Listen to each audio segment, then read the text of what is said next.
সোনামুড়ায় রেগার টাকা আত্মসাতের অভিযোগ দুই গ্রাম পঞ্চায়েত উপপ্রধানের বিরুদ্ধে। পুনরায় দুর্নীতি অভিযোগে কাঠগড়ায় সোনামুড়া মহকুমার শাসক দলের নেতৃত্ব।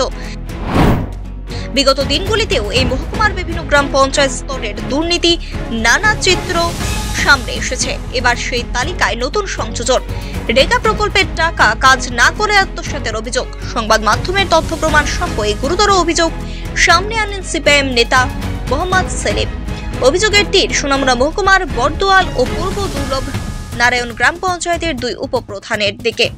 প্রথম ঘটনা বরদোয়াল গ্রাম পঞ্চায়েতের 2 নম্বর ওয়ার্ডে। সেখানে উপপ্রধান আবু তাহের মজুমদার রেগার প্রকল্পে শ্রমিকদের ন্যায্য পাওনার টাকা নিজের স্ত্রীর নামে ভুয়ো কাজ দেখিয়ে আত্মসাৎ করছেন বলে অভিযোগ।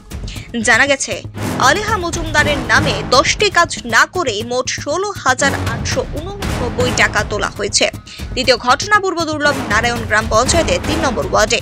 অভিযোগ, উপপ্রধান অঞ্জন দাস রেগার প্রকল্পে নিজের মা মায়ারানী দাসের নামে ভুয়ো 25টি কাজ দেখিয়ে মোট 13,801 টাকা আত্মসাৎ করেছেন। এই ঘটনায় সাধারণ মানুষের মধ্যে ক্ষোভ দেখা দিয়েছে। তারা প্রশ্ন তুলছেন, রেগার মতো জনকল্যাণমূলক প্রকল্পও যদি দুর্নীতির কবলে পড়ে, তাহলে গরিব মানুষের প্রকৃত অধিকার কোথায়? এই সময়তে সারা ত্রিপুরা যে রেগার কাজে দুর্নীতি চলছে, তার পাশাপাশি আমি কিছু তথ্য সহকারে প্রমাণ আপনাদের সামনে তুলে দিচ্ছি।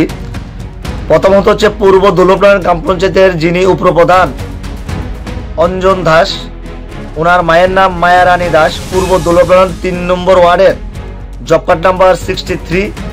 2024-25 অর্থবৎসরে 10টি কাজের থেকে 13,801 টাকা হাতিয়ে নিয়েছে জনগণের সাধারণ মানুষের রেগার টাকা।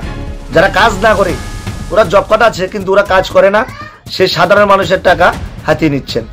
দ্বিতীয়ত হচ্ছে বরদোয়ালের যিনি উপপ্রধান আবু তাহের মজুমদার, একজন শিক্ষক ছিলেন, রিটায়ার্ড পারসন এখন। ওনার